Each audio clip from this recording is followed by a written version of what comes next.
하나님을 사랑하는 줄 알았습니다. 하나님의 뜻대로 살지 못해도 마음만큼은 하나님을 사랑한다 생각했습니다. 하지만 성경은 지극히 작은 자에게 한 것이 곧 하나님께 한 것이라 말을 합니다. 그리고 지극히 작은 자에게 하지 않은 것이 곧 하나님께 하지 않은 것이라 말합니다. 지극히 작은 자를 섬기는 모습을 통해 하나님 사랑을 확인한다 말한 것입니다. 하나님은 지극히 작은 자의 모습으로 계속해서 우리를 찾아오셨습니다. 하지만 우리는 계속해서 지극히 작은 자를 외면했습니다. 사랑하는 자를 사랑하는 것도 어려운 우리는 지극히 작은 자를 사랑하지 못합니다. 마지막 심판대 앞에서 지극히 작은 자에게 하지 않은 것이 곧 내게 하지 않은 것이라는 책망을 들을 것입니다. 이처럼 우리는 하나님을 사랑하지 못하지만 하나님은 우리를 사랑하십니다. 이러한 사랑으로 우리의 죄를 자신의 죄로 여겨 십자가에 달려 죽었습니다. 예수님이 우리를 지극히 작은 자로 여겨 하나님과 하나 될 수 없는 우리를 하나님과 하나 되게 한 것입니다. 오늘 우리는 바로 이러한 은혜를 따라 하나님을 예배하길 원합니다. 우리는 홀로 하나님 앞에 설 수 없지만 우리의 모든 죄를 십자가에서 대속하신 예수님이 우리와 함께 하나님 앞으로 나아갑니다. 영과 진리 되신 예수님을 의지하여 예배받기에 합당한 하나님을 예배합시다.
내 의의 하나님이여, 내가 부를 때에 응답하소서.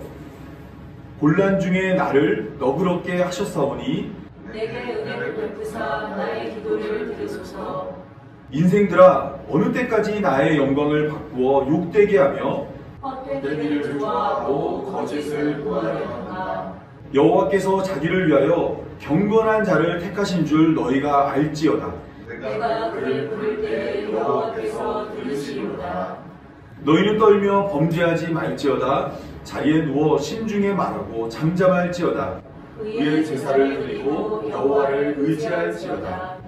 여러 사람의 말이 우리에게 선을 보일 자 누구뇨 하오니 여호와여 주의 얼굴을 들어 우리에게 비추소서.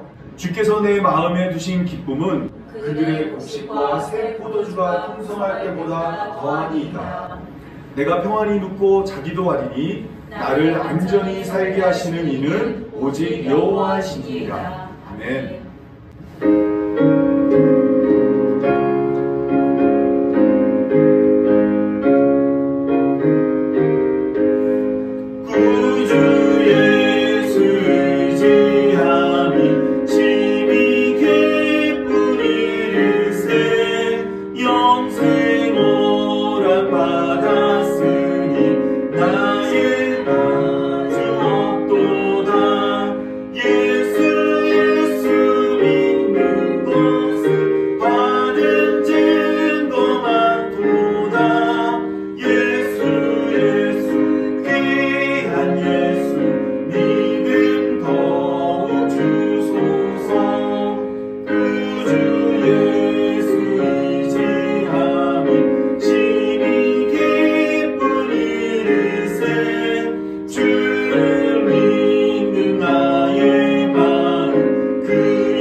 인류 역사의 대부분, 인간은 우리가 아는 세계와 병존하는 일종의 영적 세계가 있다고 믿어왔습니다. 성경 저자들도 예외는 아니었죠. 네, 그들은 영적 세계가 우리의 현실과는 다른 현실이라고 생각했어요. 그리고 그 차이를 강조하기 위해 성경은 하나님의 공간을 하늘 또는 높은 곳이라고 부르죠. 하늘은 땅과 매우 다르니까요. 높은 곳 저 너머엔 빛나는 존재들이 활동하는데 우린 그걸 불타는 기체 덩어리라고 생각하죠. 하지만 성경 저자들은 하늘에 빛나는 별들을 보며 영적 존재에 대해 알 수 있다고 믿었어요. 그들은 하나님의 아들들, 통치자들과 권세자들, 그리고 때로는 천상회의라고 불립니다. 천상회의라 아주 중요한 것 같은데 그게 뭔가요? 이 개념은 창세기 1장에 처음 소개되는데 하늘의 무리, 즉 해와 달과 별로 불려요. 또한 징조라고도 불리는데 그건 이들의 힘과 지위가 하나님의 힘과 지위를 상징하고 가리키는 걸 의미하죠. 창세기 1장에서 하나님은 그들에게 낮과 밤을 다스리도록 명하시죠? 맞아요. 또 성경의 다른 구절에는 하나님이 세상을 창조하실 때 이들이 그분의 놀라운 능력을 찬양했다는 기록도 있죠. 마치 응원단처럼요? 네, 맞아요. 그리고 성경에는 하나님이 결정을 내리실 때 천상회의를 소집하시는 장면들도 있어요. 예를 들어 이스라엘의 타락한 왕 아합을 어떻게 끌어내릴지 결정할 때라든가 욥기에서 선을 행하는 사람에게 하나님이 어떻게 보상하실지 토론할 때처럼요. 하나님의 참모진 같은 거군요. 그런데 하나님께 참모진이 왜 필요하죠? 위대한 능력으로 온 세상을 창조하신 분이니 아무 도움 없이도 통치하실 수 있을 텐데요. 네, 필요하진 않죠. 그런데 하나님은 그분의 권위를 다른 이들과 나누고 싶어 하세요. 아, 땅에서 인간을 동반자로 삼고 함께 다스리시는 것처럼 하늘에서도 영적인 동반자와 함께 다스리신 거군요. 네, 땅과 하늘에서 반란이 일어나기 전까지는요. 땅의 인간은 세상을 마음대로 지배하고 싶은 욕망에 스스로 선악의 기준을 정하고 그들만의 나라를 건설하기 시작합니다. 유명한 바벨탑 이야기 말이죠. 그런데 성경을 자세히 읽어보면 모세와 이사야 같은 저자들이 바벨론의 근원에는 인간의 반란뿐 아니라 영적 반란도 있다고 하는 걸 알 수 있어요. 영적 반란이라고요? 네, 천상의 존재들 중에는 인간처럼 더 이상 하나님의 권위를 대변하는 게 아니라 스스로 하나님이 되고 싶어 반란을 일으킨 자들이 있었는데요. 그들은 피조물 주제에 인간을 속여 창조주가 아닌 자신들을 숭배하도록 만듭니다. 이로 인해 성경에서 바벨론은 인간과 영적 존재들이 결탁해 저지른 반란의 상징이 되죠. 그래서 하나님은 인간을 바벨론으로부터 여러 나라로 흩으십니다. 그리고 신명기에서 모세는 하나님께서 이때 천상의 반역자들도 함께 흩으셨다고 말합니다. 나라들이 그렇게 영적 통치자들의 손에 넘겨진 거군요. 네, 이게 바로 선지자들이 당대의 폭력적인 제국들에서 발견되는 모든 혼란과 불의를 두 개의 차원으로 바라본 이유예요. 인간이 타락해 하나님께 반역할 때 배후에 그들이 섬기는 천상의 반역자들이 있다는 거죠. 돈과 섹스와 군사력 같은. 인간이 이런 우상들의 충성을 바쳐서 지금 같은 세상이 된 거군요. 맞아요. 가장 좋은 예가 출애굽 이야기인데요. 이스라엘 민족을 학살한 공범은 바로와 그를 부추긴 이집트의 신들이었죠. 끔찍하네요. 하지만 아직 끝난 게 아닙니다. 하나님은 이스라엘을 이집트와 그 신들로부터 구하실 때 그들을 언약의 동반자로 초대해 새로운 방식으로 세상을 다스리도록 하셨어요. 이스라엘은 그 초대에 응하지만 결국엔 언약을 무시하고 다른 신들에게 충성을 바칩니다. 그 결과 그들은 바벨론의 노예로 전락해 또다시 다른 나라와 그 영적 통치자들로부터 새로운 출애굽과 자유를 고대하게 됩니다. 그리고 바로 여기서 예수님의 이야기가 시작되죠. 예수님은 자신이 세상을 반역자로부터 구하기 위해 오셨다고 말씀하셨어요. 어느 반역자요? 인간이요? 아니면 영적 존재요? 둘 다요. 예수님이 보시기엔 모든 게 연결돼 있거든요. 유월절을 맞아 예루살렘에 입성하실 때 예수님은 궁극의 출애굽을 선포하고 계셨죠. 그분은 모든 반역에 맞서 이기러 오셨지만 그 승리는 생명을 버림으로써 실현되었습니다. 사도 바울이 예수님은 통치자들과 권세자들을 무력화하여 십자가로 그들을 이기셨다라고 말한 게 이거였군요. 네, 예수님은 우리의 악을 심판하기 위해 반역자들의 증오와 악을 몸소 감당하셨어요. 그러나 사랑과 부활의 능력으로 승리하신 후 하늘과 땅의 모든 권세가 자신에게 있다고 말씀하셨죠. 궁극의 동반자 관계를 완성하신 거군요. 이렇게 좋은 소식이 있을까요? 맞아요. 그게 사도들이 사람들을 부활하신 예수님께 초대하기 시작한 이유죠. 그분께 충성함으로써 자유로운 새 사람이 되도록 말이에요. 그런데 예수님은 반역자들을 이기셨지만 멸망시키지는 않으셨는데요. 그들은 여전히 문제를 일으키고 있습니다. 네, 사실 그들 자체가 문제예요. 그래서 사도들은 우리의 진짜 적은 인간이 아니라 증오와 분열과 폭력을 부추기는 문화 속의 영적 권세자들이라고 말했죠. 아하, 만일 남을 해치는 사람이 있다면 거기엔 악한 영적 배후가 있다는 말이군요. 그런 적은 어떻게 상대해야 할까요? 사도 바울은 우리가 예수님의 성품을 갑옷처럼 입을 때 그들을 대적할 수 있다고 말합니다. 진리와 정의와 평화 말이죠. 그리고 우리의 유일한 무기는 하나님의 말씀, 즉 예수님이 그분의 생명과 사랑의 거룩한 능력으로 모든 반역자를 이기셨다는 성경의 좋은 소식입니다.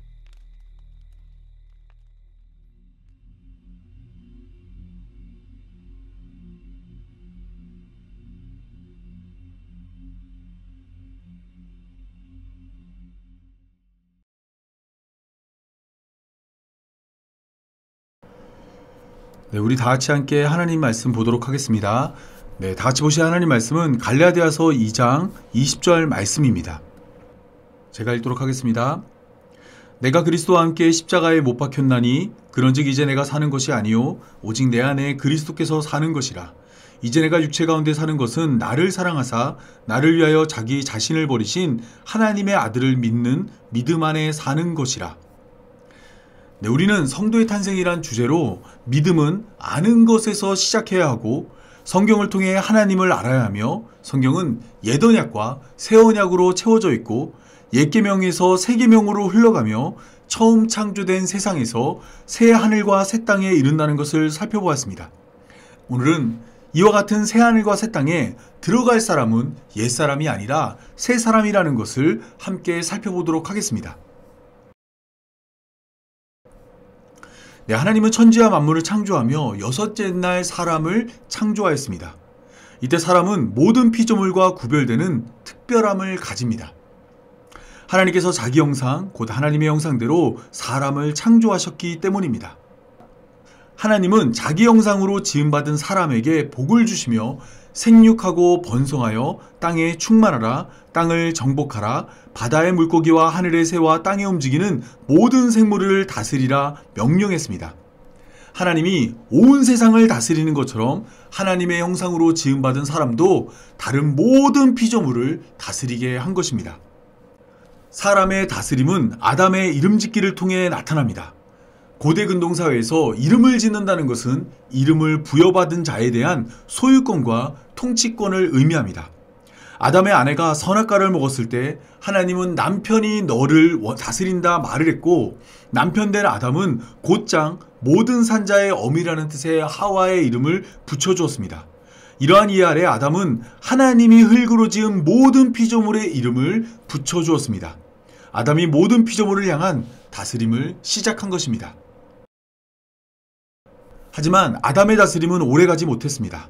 요한복음 8장 34절을 보면 예수님은 죄를 범하는 자마다 죄의 종이라 말하였는데 아담이 뱀의 말을 따라 선악을 알게 하는 나무의 열매를 먹었기 때문입니다. 하나님은 모든 피조물을 다스리라 명령했지만 아담은 자신이 다스려야 할 뱀의 명령을 따르므로 하나님의 형상을 나타내지 못했습니다. 하나님의 형상으로 지음받았지만 하나님의 형상다운 모습을 보이지 못한 것입니다. 물론 그렇다고 해서 사람이란 존재가 하나님의 형상을 완벽하게 잃어버린 것은 아닙니다. 창세기 9장 6절을 보면 홍수 이후 하나님은 노아에게 다른 사람의 피를 흘리면 그 사람의 피도 흘릴 것이니 이는 하나님이 자기 형상대로 사람을 지었기 때문이라 말씀하였습니다. 아담의 죄로 에덴 동산에서 쫓겨났고 모든 인류가 죄를 지어 홍수가 일어났음에도 여전히 사람에게는 하나님의 형상이 남아있었던 것입니다. 하지만 하나님의 형상은 완벽하지 못했습니다. 창세기 9장 1절을 보면 하나님은 노아와 그의 후손에게 생육하고 번성하여 땅에 가득하여 그 중에서 번성하라 명령하였는데 모든 피조물을 다스리는 그 역할은 부여받지 못했습니다. 다스림을 잃어버린 사람은 다른 피조물과 새로운 관계를 형성하게 되었습니다. 창세기 9장 2절을 보면 하나님은 노아에게 땅의 모든 짐승과 공중의 새와 땅에 기는 모든 것과 바다의 모든 물고기가 너희를 두려워하여 너희를 무서워하리니 이것들은 너희의 손에 붙였음이라 말씀하였습니다. 이전에는 이름을 붙여주며 대화도 하고 명령도 하였으나 이제는 모든 피조물이 두려워하고 무서워하는 존재가 된 것입니다. 그 이유는 창세기 9장 3절이 말하고 있는 바와 같이 모든 산 동물은 사람의 먹을 것이 되었기 때문입니다. 이전에는 열매와 채소를 먹고 살았으나 이제는 채소처럼 다른 동물을 먹게 되었습니다. 사람이 다스려야 할 모든 피조물이 사람의 양식이 된 것입니다. 하나님의 형상을 잃어버린 자는 하나님 나라에 들어갈 수 없습니다. 시편 24편 7절에서 10절을 보면 하나님 나라에 들어가기 위해 문을 여는 자가 있습니다. 문을 여는 자는 문들을 향해 문들아 너희 머리 들지어다 영원한 문들아 들릴지어다 영광의 왕이 들어간다 말하였습니다. 이때 굳게 닫힌 문은 영광의 왕이 누군지 물어봤습니다. 그러자 문 여는 자가 강하고 능한 여호와 전쟁에 능한 여호와라 답했습니다. 그리고 만군의 여호와 곧 영원한 왕이라 말했습니다. 이처럼 하나님 나라에 들어갈 수 있는 분은 하나님밖에 없습니다. 하나님 나라의 문은 문을 두드리는 자를 확인하여 하나님이 아니면 문을 열어주지 않습니다. 하나님만 그 안에 들어갈 수 있고 하나님만 그 안에 살 수 있습니다. 때문에 사람이란 존재는 하나님 나라에 들어가기 위해서 하나님의 형상을 회복해야 합니다. 특별히 하나님의 형상 가운데 잃어버린 다스림을 찾아야 합니다. 홍수 신할 평지에 모인 사람들은 잃어버린 다스림을 회복하기 위해 성과 탑을 쌓았습니다. 아담이 에덴 동산에서 모든 피조물의 이름을 지은 것처럼 이들은 성과 탑을 쌓고 그들의 이름을 내려 했습니다. 여기서 이름을 내다는 히브리어로 이름을 만들다란 뜻입니다. 잃어버린 자들은 그들의 이름을 스스로 만들어 다스림을 회복하려 했습니다. 하지만 창세기 5장 1절에서 2절을 보면 사람의 이름은 하나님이 지어주십니다. 하나님이 사람을 창조하실 때 하나님의 모양대로 사람을 창조하시며 남자와 여자를 창조하셨고 그들이 창조되던 날에 하나님이 그들에게 복을 주어 그들의 이름을 사람으로 지어주었습니다. 사람이란 존재는 스스로 주인이 될 수 없고 하나님이 다스리며 하나님의 소유입니다. 신할 평지에 모인 자들은 이것을 거부하기 위해 성과 탑을 쌓았지만 그들의 계획은 하나님의 내려오심으로 모두 수포로 돌아갔습니다. 하나님이 언어를 혼잡하게 하심으로 그들이 성과 탑을 쌓을 수 없게 하였고 그들의 이름을 내기 위해 모인 장소를 하나님이 바벨로 이름하였습니다. 사람이란 존재는 하나님의 다스림을 벗어나 스스로를 다스리려 했지만 결국에는 하나님의 다스림 안에 들어가게 된 것입니다. 하나님의 형상을 잃어버린 자들은 하나님의 형상을 오해하기 시작했습니다. 출애굽기 32장을 보면 출애굽한 이스라엘 백성들은 하나님을 만나러 간 모세가 더디 내려오자 그들의 손으로 하나님의 형상을 만들었습니다. 이때 사람들이 만들어낸 하나님의 형상은 금송아지입니다. 이스라엘 백성들은 금송아지를 만든 후 이것이 너희를 애굽 땅에서 인도하여 낸 너희 신이라 말했습니다. 하나님이 애굽에서 인도한 것을 인정하면서도 하나님의 형상을 금송아지로 소개했습니다. 금송아지는 번영을 상징하는 신으로 이스라엘 백성들이 원하는 하나님의 형상은 번영을 허락하는 하나님이었습니다. 이러한 모습은 지금도 다르지 않습니다. 성도들의 기도 제목을 적은 목록에는 온통 이 땅에서의 번영과 안녕을 위한 바람들이 빼곡히 적혀 있습니다. 자녀의 진학과 취업, 사업 성장과 승진, 치유와 안식 등을 기도합니다. 예수님은 분명 무엇을 먹을까, 무엇을 마실까, 무엇을 입을까 염려하라 말했지만 그것을 빼고 나면 하나님께 기도할 게 없습니다. 이것은 하나님을 오해한 결과입니다. 입으로는 하나님을 고백하면서도 머리로는 금송아지를 생각했습니다. 하나님의 이름을 불렀지만 결국에는 금송아지에게 기도한 것입니다. 신의 형상을 만든 자들은 이스라엘 백성만이 아닙니다. 이방인들이 더욱 많이 신의 형상을 만들었습니다. 다니엘서는 그 모습을 매우 구체적으로 소개합니다.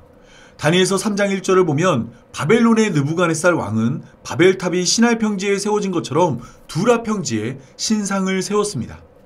또한 출애굽한 이스라엘 백성들이 금으로 송아지를 만든 것처럼 느부갓네살 왕도 금으로 신상을 만들었습니다. 바벨탑과 금송아지 같은 신상을 이방인이었던 느부갓네살 왕도 만든 것입니다. 그런데 다니엘서 2장을 보면 다니엘은 느부갓네살 왕의 꿈을 해석하며 느부갓네살 왕이 꿈에서 본 신상을 부수는 돌이 있다 말합니다. 이 돌은 손대지 아니한 돌로 사람의 손이 닿지 않은 돌입니다. 사람의 손이 닿지 않았다는 것은 하나님이 던진 돌이라는 말입니다. 하나님이 돌을 던져 그 신상을 부서뜨렸습니다. 그리고 손대지 아니한 돌은 태산을 이루어 온 세상을 가득 채웠습니다. 이러한 꿈은 하나님이 정한 때가 되면 하나님께서 사람이 만든 신의 형상을 부수고 손대지 않은 돌로 가득 채워지는 하나님 나라를 세울 것을 보여줍니다. 때문에 마태복음 21장 44절에 예수님은 이 돌 위에 떨어지는 자는 깨지겠고 이 돌이 사람 위에 떨어지면 그를 가루로 만들어 흩으리라 말씀하였습니다. 하나님의 내려오심으로 바벨탑 쌓은 자들을 흩은 것처럼 예수님이란 돌이 그들에게 던져져 그 사람들을 흩을 것이라 말씀하신 것입니다. 이렇게 흩어진 자들은 베드로전서 2장 4절에서 5절이 말하는 바와 같이 보배로운 산돌이신 예수님께 나아가야 합니다.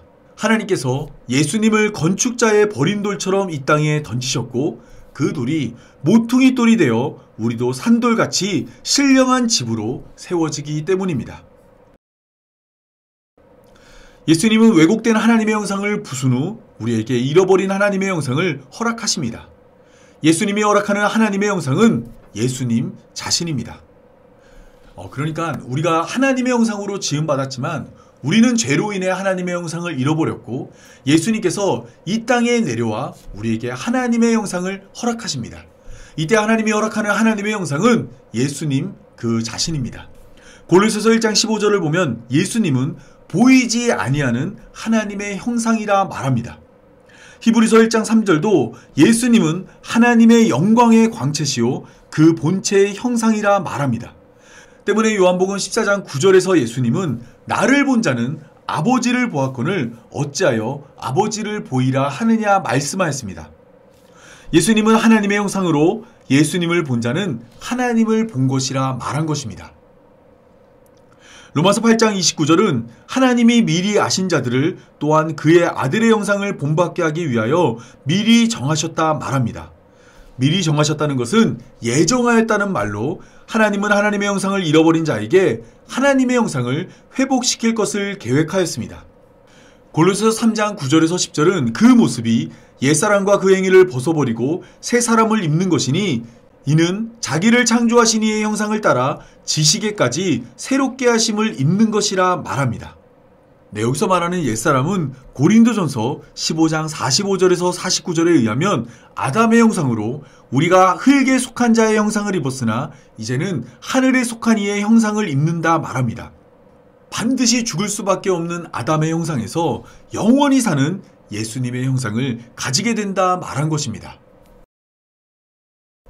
하나님이 우리에게 예수님의 형상을 허락하는 이유는 분명합니다. 빌립보서 3장 21절을 보면 그는 만물을 자기에게 복종하게 하실 수 있는 자의 역사로 우리의 낮은 몸을 자기 영광의 몸의 형체와 같이 변하게 하신다 말합니다. 하나님의 형상을 가지고 있을 때 발휘될 수 있던 만물을 다스리는 권세를 예수님의 형상을 다시 주어 우리로 하여금 회복할 수 있게 하신다 말씀하신 것입니다. 여기서 말하는 다스림은 세상이 말하는 다스림이 아닙니다. 누가복음 22장 26절을 보면 예수님은 다스리는 자는 섬기는 자와 같을 것이라 말씀하였습니다. 세상의 다스림은 위에서 아래로 군림하지만 하나님 나라의 다스림은 아래에서 위로 섬기는 것입니다. 창세기 2장 15절을 보면 하나님의 형상으로 지음받은 아담은 에덴 동산을 경작하고 지키는 일을 했습니다. 하나님의 형상으로 에덴 동산을 다스리며 다른 피조물을 관리한 것입니다. 옛사람을 벗어버리고 새사람이 된 우리는 바로 이러한 자가 되어야 합니다. 새하늘과 새 땅에 들어가면 우리는 모두 영원토록 세세토록 왕노릇할 것입니다. 하나님 나라의 다스림을 따라 서로가 서로를 섬기며 살게 될 것입니다. 고린도후서 5장 17절은 누구든지 그리스도 안에 있으면 새로운 피조물이라 이전 것은 지나갔으니 보라 새 것이 되었도다라고 말합니다. 유대인이나 이방인이나 누구든지 예수님 안에 있으면 새로운 피조물이 되는 것입니다. 그렇다면 그리스도 안에 있기 위해서는 무엇을 해야 할까요? 요한복음 15장 10절에서 예수님은 내가 아버지의 계명을 지켜 그의 사랑 안에 거하는 것 같이 너희도 내 계명을 지키면 내 사랑 안에 거한다 말씀하였습니다. 여기서 예수님의 계명은 우리가 옛 계명과 새 계명을 나눌 때 살펴본 것처럼 예수님이 우리를 사랑하신 것처럼 서로 사랑하는 것입니다. 우리가 예수님의 사랑을 배워 그러한 사랑으로 사랑할 때 우리는 예수님의 사랑 안에 거할 수 있습니다. 갈라디아서 2장 20절에 바울은 내가 그리스도와 함께 십자가에 못 박혔나니 그런즉 이제 내가 사는 것이 아니요 오직 내 안에 그리스도께서 사는 것이라. 이제 내가 육체 가운데 사는 것은 나를 사랑하사 나를 위하여 자기를 버리신 하나님의 아들을 믿는 믿음 안에 사는 것이라 말하였습니다. 이제 우리는 옛사람을 벗어버리고 나를 위하여 자기를 버리신 하나님의 아들을 믿는 믿음 안에 사는 자가 되어야 합니다. 우리의 말과 행동은 모두 우리를 사랑하신 예수 그리스도 안에서 나와야 합니다. 우리를 새 피조물로 부르신 은혜를 따라 하나님 나라의 다스림으로 서로 사랑하는 성도의 삶이 되어야 합니다. 제가 기도함으로 오늘 말씀 맺도록 하겠습니다. 우리를 하나님의 형상으로 지으시고 예수 그리스도 안에서 새롭게 하신 감사드립니다. 우리의 옛사람을 벗어버리고 오직 주님 안에서 살아가게 하소서. 성김과 사랑으로 하나님 나라를 이루며 예수님의 형상을 닮아가게 하여 주옵소서. 이 모든 말씀 우리 구주 예수님의 이름으로 기도합니다. 아멘.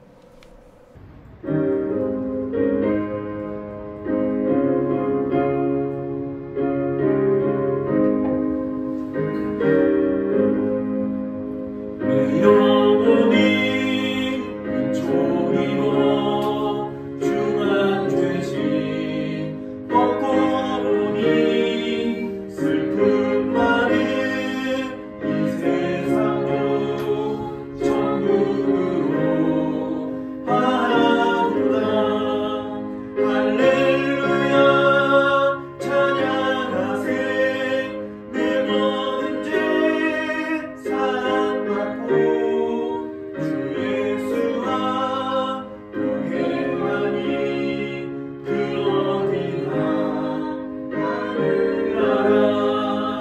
주의 얼굴 뵙기 전에 멀리 되던 하늘나라 내 맘속에 이루어지니 날로